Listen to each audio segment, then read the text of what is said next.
Sunrise and streaming on crossroadstoday.com. After testing, McDonald's is now relaunching the sales of its Quarter Pounder. The details just ahead. And record dry conditions throughout the country now sparking fires in several states. We'll tell you the latest. Plus, following an IT outage that grounded planes across the country over the summer, Delta Airlines is now filing a lawsuit.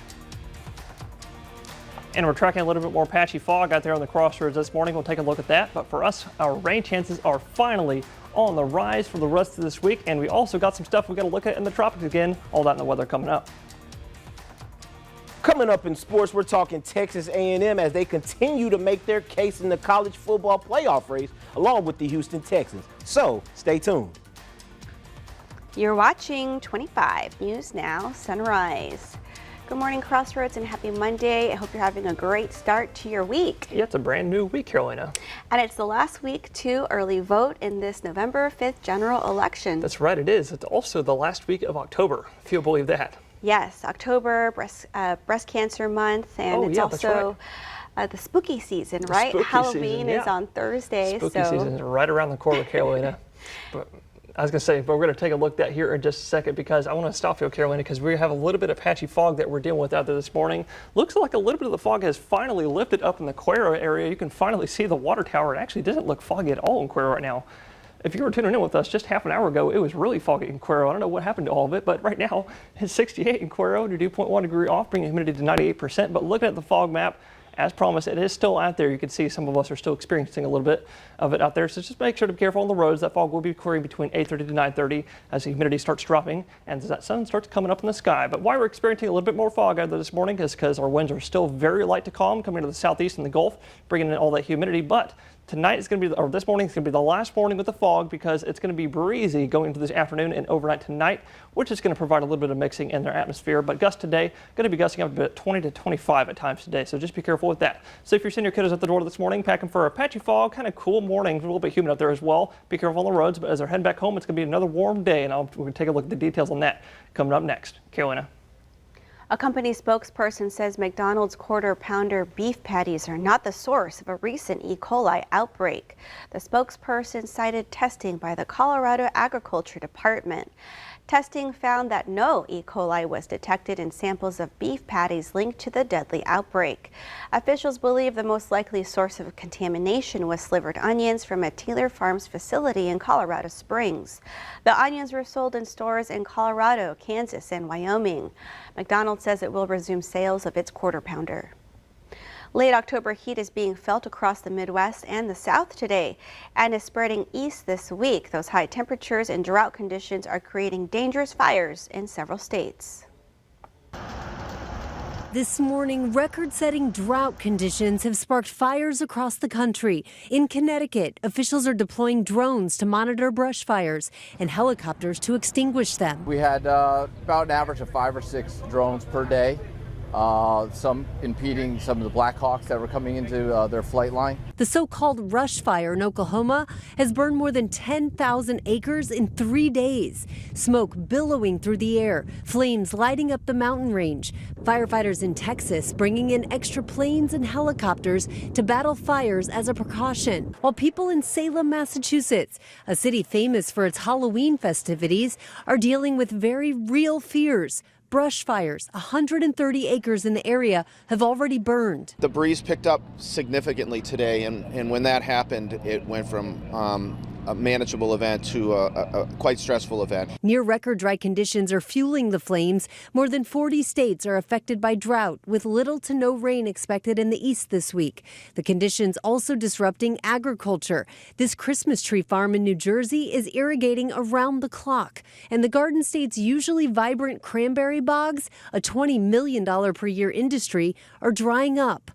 Rhiannon Alley, ABC News, New York. The global cybersecurity company CrowdStrike is facing a new lawsuit from Delta Airlines. Delta Airlines filed a lawsuit against CrowdStrike on Friday. The airline accused the security software vendor of a breach of contract and negligence after an outage in July brought down millions of computers and prompted 7,000 flight cancellations. Other airlines recovered more quickly than the Atlanta-based company, which said the incident reduced revenue by $380 million and brought $170 million in cost. A Beeville man was sentenced to life in prison for sexually abusing a child. On Friday, Judge Eli Garza sentenced 33-year-old Nathan Wade Kimbrough after a Victoria County jury found him guilty of continuous child abuse involving a victim under 14. The 4-day trial ended with evidence showing Kimbrough abused a young child in Victoria from 2013 to 2017. Beginning when the child was just 5 years old. The victim testified during the trial. Kimbrough is ineligible for parole. Dense fog played a role in a deadly crash on U.S. Highway 77 near Tate Road Friday morning. A vehicle stalled in the middle of the roadway without lights on. A man was trying to push it out of the roadway when an off-duty deputy crashed into them.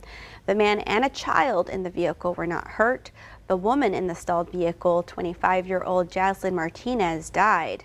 The off-duty deputy was taken to the hospital with non-life-threatening injuries. Officials say heavy fog made visibility less than 100 feet at the time. A fire at a local RV park destroyed a mobile home. First responders reported the scene around 7 a.m. Sunday morning, putting out a fire that started inside the home before engulfing the outside. No injuries were reported. Some neighbors near the scene said the owner may have used a water hose to initially fight the flames enough to gather the keys to his truck and move it clear of the flames. Remember to follow us on our YouTube channel, Crossroads Today. Hit the like button and click the notification bell. The time is now 6:36 on our Monday morning. Here's a look at what's coming up on 25 News Now Sunrise. The President of the United States prepares to cast his ballot. ABC's Perry Russom in Washington. The Trump campaign is distancing itself from a comedian who spoke at Trump's rally last night and compared Puerto Rico to a floating island of garbage. That story coming up. And also coming up next after the break in the full forecast, it's going to be another not so October day today. I'll tell you how warm I think it's going to be here in the Crossroads. But coming up later on Sunrise, we're going to continue looking at that new area that's now being watched by the Hurricane Center that's out there in the tropics.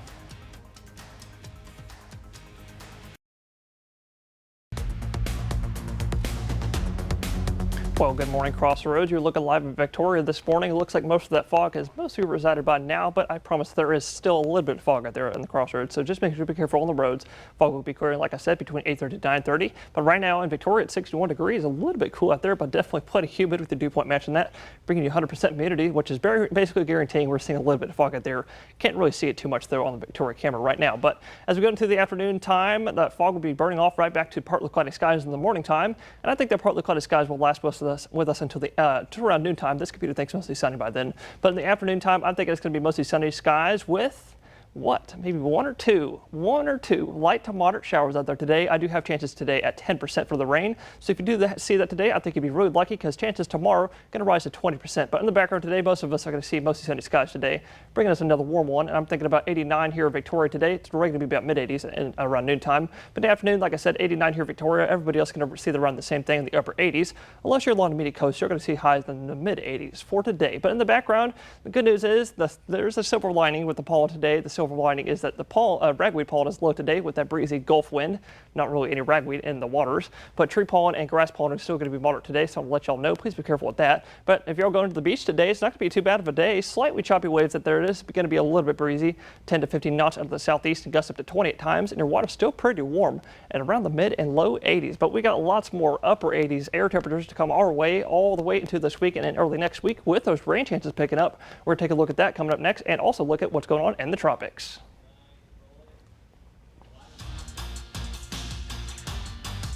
The state of Texas has been represented well this week in college football. Texas A&M continues to prove to the nation that they are here to stay and that these wins aren't flukes. Let's take you back to Texas A&M taking on the LSU Tigers. Aggies offense really came to life in the second half after being down by 10 and Nussmeier underthrows, which leads to an interception from B.J. Mays. This play right here is what began the run. Aggies rushing offense sparked everything for the Aggies. It was this play right here as second string quarterback Amari Daniel rushes it in for a touchdown that takes the lead.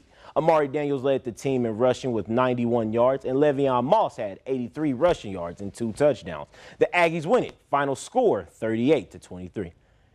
And with that victory against LSU, Texas A&M has now entered the top 10. The state of Texas now has 2 teams in the top AP poll. This also means that A&M is still #1 in the SEC conference, just below Georgia. A conference championship game is seeming more likely as we approach the conclusion of college football. The Houston Texans hosted the Indianapolis Colts. The Colts start off strong as this play from both teams tied with a field goal apiece. Anthony Richardson relaxes and steps in the pocket, to which he finds Josh Downs for a 69-yard touchdown. Colts take the lead 10-3, but the Texans answer back early on in the second quarter. First and goal, and it's Joe Mixon that will be to receive this following touchdown. He follows through the gap, heads upfield for a Texan touchdown. Texans escape with a close victory as well. Final score 23-20. And that does it for your sports. Until next time, I'm Ray Robinson. Thank you, Ray. All right, we want to invite y'all to experience our digital streaming service, Crossroads Today Plus. You can stream our daily newscasts and much more using your connected TV. Just download Crossroads Today Plus on your Roku, Amazon Fire TV, Apple TV, or Android TV. Just search for Crossroads Today Plus. We are in the home stretch, almost 1 week to go until Election Day. A new poll from ABC News and Ipsos shows Vice President Kamala Harris with a slight lead over former President Trump among likely voters. Trump campaign distancing itself from comedian Tony Hinchcliffe after saying this about Puerto Rico at a Trump rally in New York's Madison Square Garden last night. I don't know if you guys know this, but there's literally a floating island of garbage in the middle of the ocean right now. Yeah. I think it's called Puerto Rico. The campaign says this joke does not reflect the views of President Trump or the campaign. Former President Trump taking the stage, painting the country as a failing nation, though government data says otherwise. Trump also unveiling a new tax credit proposal. And I'm announcing a new policy today that I will support a tax credit for family caregivers who take care of a parent or a loved one. It's about time that they were recognized, right? Vice President Kamala Harris proposing a similar plan weeks ago. Harris with a rally in Philadelphia. We understand we have an opportunity before us to turn the page on the fear and the divisiveness that have characterized our politics for a decade because of Donald Trump. A new poll from ABC News and Ipsos shows Harris with a slight lead, 4 points nationally among likely voters. Trump is strongest on the economy and the border. Harris is most trusted on protecting democracy and abortion rights. When it comes to personal attributes, including mental sharpness and honesty, it's Harris ahead of Trump. Former President Obama on a Zoom call last night with the group Win with Black Men, raising more than $1 million in 4 hours.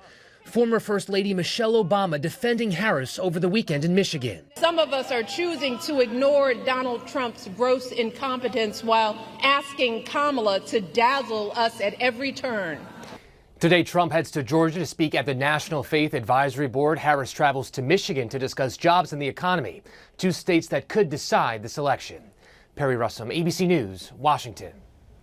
President Biden is set to cast his general election ballot in Delaware later today. Biden will not be on the ballot as he stood aside earlier this year in the contest that now pits Republican Donald Trump against Vice President Kamala Harris. Many Americans can vote in advance of the November 5th polling day. The White House says President Biden will travel to Baltimore and Philadelphia later this week. Victoria County Commissioners meet at 10 a.m. Here are some items from their agenda. They'll consider approval of a ballot for the Victoria Central Appraisal District Board of Directors election. They'll also discuss and consider the possible modifications to the Victoria County tax abatement guidelines and criteria. They'll also consider approval of the purchase of a 2024 Chevrolet 1500 for roads and bridges in Precinct 2.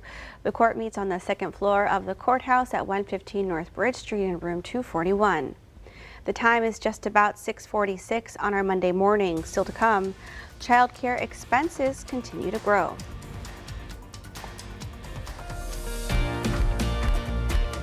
All right, it's time to celebrate some birthdays. Happy birthday to Elliot. Happy 4th birthday, Ellie, from Trey, Mom, Dad, and Gigi. We love you so much. Oh, happy birthday, Elliot. And also happy birthday to Haley. Happy 18th birthday, baby girl. Wishing you the best day ever. Love from Mom, Dad, and your brothers. And today, actor Joaquin Phoenix hits the big 5-0. Happy birthday, Joaquin. Happy big 50, Joaquin. And to see your birthday wish live on 25 News Now Sunrise, come to crossroadstoday.com, click on the drop-down menu, then click the Home tab, and then you'll see Submit Your Birthday Photo. All right, the time is now 6:46 on our Monday morning. I want to wish a early birthday wish to my little sister, Annie. She's turning 19 on Thursday. It's a big birthday. Happy birthday, Annie. And if you want to submit your birthday, be sure to head on over to our website, right, just on like Parker Crossroads. said before. Yeah, you can see Submit Your Birthday Photo. But right now the time is 6:47 on your Monday morning. If you celebrated your birthday with us this weekend, happy birthday. Stay with us. We'll be right back.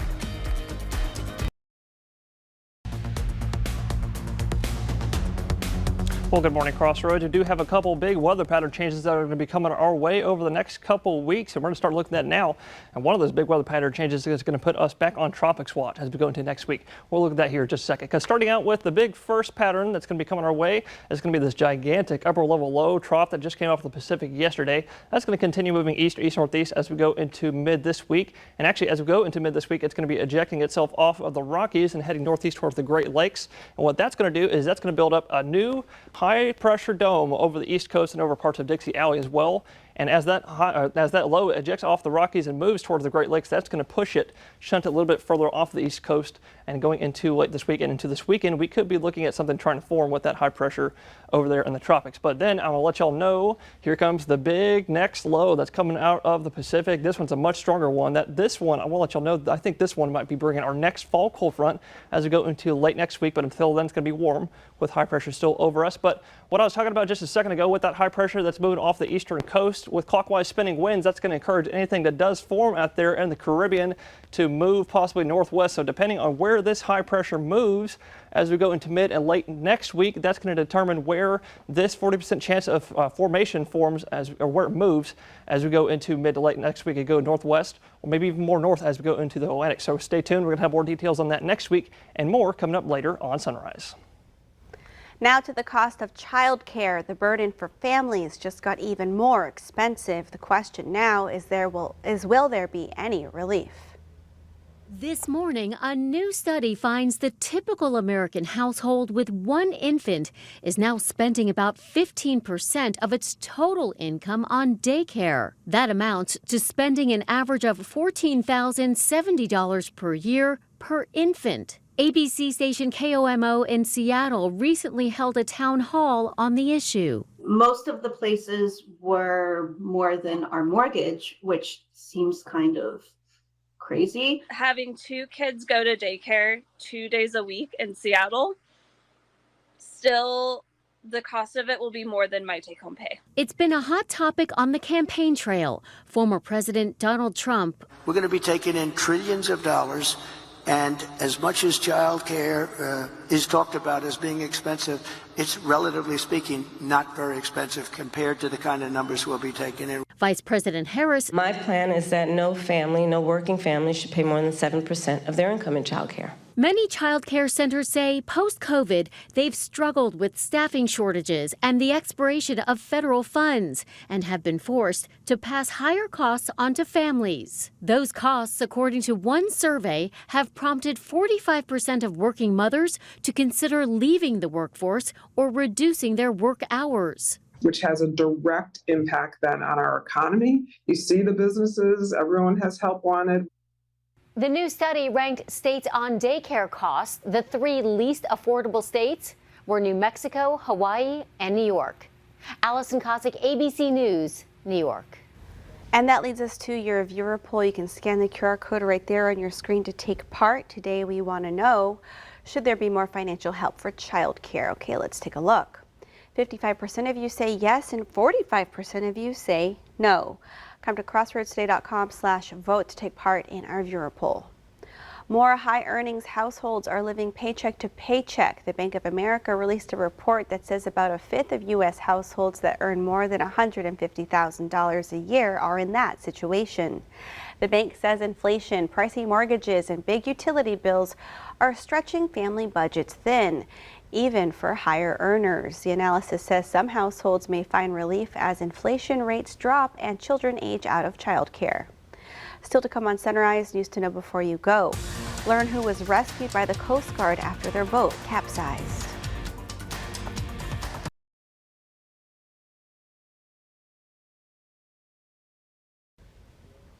A family was rescued off the coast of Hawaii on Saturday after their boat capsized. The Coast Guard rescued one man and two children after their boat capsized offshore the island of Lanai. Watchstanders directed the launch of a helicopter crew from Coast Guard Air Station Barbers Point. The helicopter crew located a capsized 16-foot boat about 7 miles south of Manly Harbor, and crews deployed a rescue swimmer. The father and his sons, ages 8 and 12, were transported to an airport in Maui. Looks like a big election case is headed to the Supreme Court. That's after a federal appeals court refused to reinstate a Virginia program to purge non-citizens from voter rolls.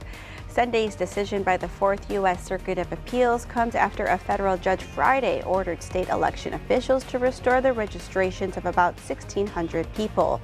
Those people had been removed based on indications they may not be citizens. The judge says the purge violated a federal law that blocks systemic voter roll removals 90 days before a federal election. There's still time to cast your vote while early voting takes place. In Victoria County, you can early vote from 7 a.m. to 7 p.m. every day this week through Friday.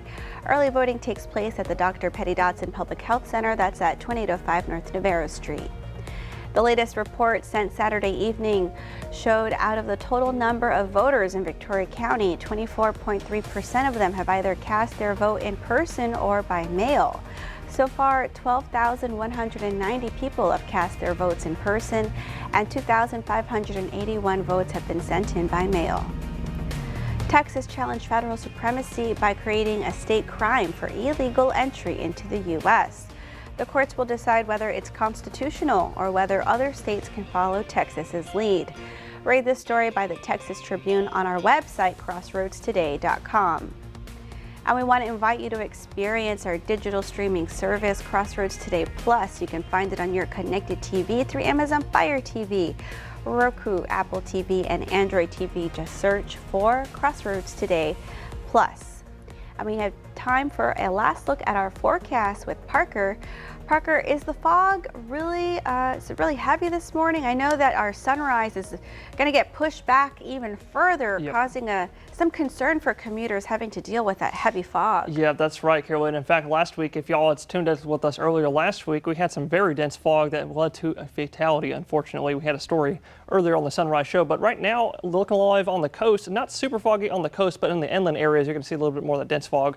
We're a little bit closer to that dew point, but 71 in Port Lavaca right now, 2.2 degrees off. That's where you're not seeing too much fog. But like I said, the inland areas can see a little bit of that fog because looking at your visibility, you can see, just like I said, pretty much everyone right here going north, everybody can see a little bit of fog out there this morning. So just be careful on the roads. We're still expecting that fog to clear between 8:30 to 9:30. But temperatures all across the board, we're all in the 60s. The last morning actually going to be in the 60s before 70s return with the breezy Gulf wind. But skies today going to be real clear all across the beautiful state, bringing another warm day that does not feel like October at all. In fact, a little closer to home, I'm thinking 85 today in Port Lavaca, a little bit breezy in the afternoon. Victoria, a little bit warmer today. I'm thinking 89 or 90. And a little bit warmer in Cuero. I'm thinking 90 right on the money. But we got lots more not so October-like weather to come our way all the way into this weekend, and rain chances picking up as well. All right, thank you, Parker, and thank you for joining us. Have a wonderful start to your week, and be sure to tune in tonight and join Shauna, Don, Mac, and Max for 25 News Now at 5, 6, and 10.